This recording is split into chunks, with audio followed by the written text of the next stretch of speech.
और चलिए अब खबरों में आगे बढ़ते हैं। मैनपुरी उपचुनाव में डिंपल यादव के समर्थन में उतरे शिवपाल यादव की मुश्किलें बढ़ने लगी हैं। पहले शिवपाल यादव की सुरक्षा में कटौती हुई, तो अब योगी सरकार ने गोमती रिवर फ्रंट घोटाले में सीबीआई अधिकारियों को पूछताछ के लिए हरी झंडी दे दी है।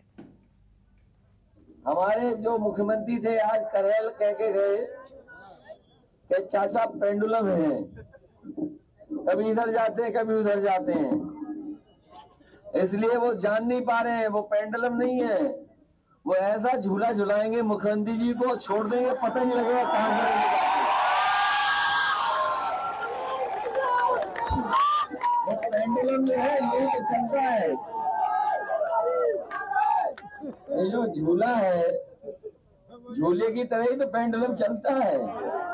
वो चाचा को समझ ही नहीं पाए, ऐसा झूले बिठाएंगे जब छोड़ देंगे तो कहां गिरेंगे जाके हमें पता ही नहीं है।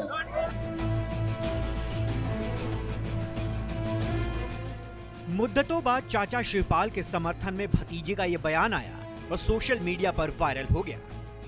मैनपुरी उपचुनाव के दंगल में अखिलेश यादव के इस बयान ने शिवपाल यादव का सीना चौड़ा कर दिया, तो समाजवादी पार्टी के कार्यकर्ताओं का जोश भी हाई हो गया। लेकिन बीजेपी चाचा भतीजे का यह पैचअप बिल्कुल भी पसंद नहीं कर पाई। दरअसल डिंपल यादव के समर्थन में शिवपाल के उतरते ही उनकी सुरक्षा में कटौती की गई। अखिलेश यादव ने इसका विरोध किया।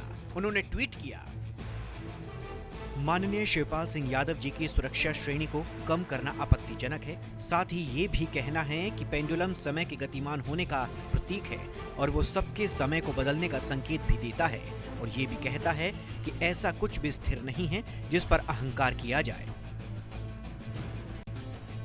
बीजेपी मैनपुरी से डिंपल यादव को उतारने को लेकर समाजवादी पार्टी पर परिवारवाद के आरोप लगा रही है, तो अब अखिलेश ने भी बीजेपी पर परिवारवाद का आरोप लगाते हुए एक पोस्टर ट्वीट कर दिया है। इस पोस्टर में बीएस येदियुरप्पा, बीवाई राघवेंद्र, राजनाथ सिंह, पंकज सिंह, वसुंधरा राजे, दुष्यंत सिंह, यशवंत सिन्हा, जयंत सिन्हा, रमन सिंह, अभिषेक सिंह, मेनका गांधी, वरुण गांधी समेत कई नेताओं की तस्वीरें हैं। अखिलेश ने इस पोस्टर के साथ ट्वीट किया, पिक्चर अभी बाकी है। अखिलेश के इस ट्वीट ने बीजेपी को बेहद नाराज कर दिया। पार्टी के नेता प्रवक्ता समाजवादी पार्टी की आलोचना के साथ ही अखिलेश पर शिवपाल यादव का सियासी इस्तेमाल करने के इल्जाम जड़ने लगे। समाजवादी पार्टी के लिए अब परिवार की अवधारणा बहुत संकुचित हो गई है। अब परिवार में केवल एमबीबीएस यानी मियां बीवी बच्चों सहित केवल इतने तक सीमित हो गया है। वरना आज मैनपुरी में गांव-गांव, गली-गली जाकर के अखिलेश यादव जी हाथ जोड़ करके वोट की अपील कर रहे हैं। वो अखिलेश यादव जी आजमगढ़ में भाई धर्मेंद्र यादव के लिए चुनाव प्रचार में नहीं जाते हैं, और चाचा को तो केवल चुनावी चाचा समझ लिया है। यानी जब चुनाव आएगा तब उनकी मनुहार करेंगे और चुनाव खत्म होते ही उन्हें स्वतंत्र कर देंगे। डिंपल यादव के समर्थन में शिवपाल का उतरना बीजेपी को किस कदर नागवार गुजरा, इसकी बानगी लगातार मिल रही है। पहले शिवपाल की सुरक्षा में कटौती हुई, तो उसके अगले ही दिन योगी सरकार ने गोमती रिवर फ्रंट मामले में शिवपाल और 2 आला अधिकारियों से पूछताछ की अनुमति सीबीआई को दे दी। सीबीआई इस केस में 2 आईएएस अधिकारी समेत शिवपाल की भूमिका की जांच करना चाहती है, जिसकी अनुमति सरकार ने दे दी है।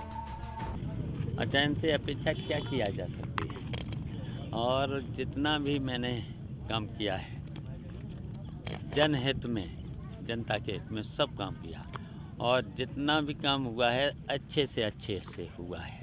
इनसे अपेक्षा क्या की जा सकती है, बताओ। सीबीआई शिवपाल सिंह यादव या सरकार के अन्य वरिष्ठ अधिकारियों के खिलाफ जांच के लिए अगर अनुमति मांगती है तो इसके राजनीतिक निहितार्थ नहीं निकाले जाने चाहिए।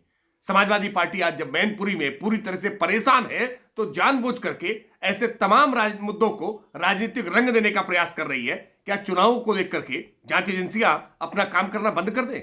जो भी भ्रष्टाचारी वो जेल के सलाखों में पीछे होते, वो जेड और वाई सिक्योरिटी में नहीं होते। तो ये सच है कि भारतीय जनता पार्टी सिर्फ और सिर्फ भ्रष्टाचार को हथियार के रूप में विपक्ष में इस्तेमाल कर रही है। वो उनकी नियत भ्रष्टाचार को समाप्त करने की नियत नहीं है।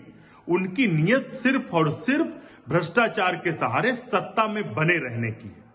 भाजपा की खुद की सरकार में भी भ्रष्टाचार हो रहा है, और पिछली भी सरकारों के भ्रष्टाचार को छिपाया जा रहा है, और जरूरत पड़ने पर हथियार के रूप में इस्तेमाल किया जा रहा है। गोमती रिवर फ्रंट परियोजना के लिए सपा सरकार ने 2014-15 में 1513 करोड़ रुपए स्वीकृत किए थे, लेकिन 2017 में सरकार के बदलते ही सीएम योगी ने गोमती रिवर फ्रंट की न्यायिक जांच कराई थी और फिर जांच सीबीआई को सौंप दी गई थी।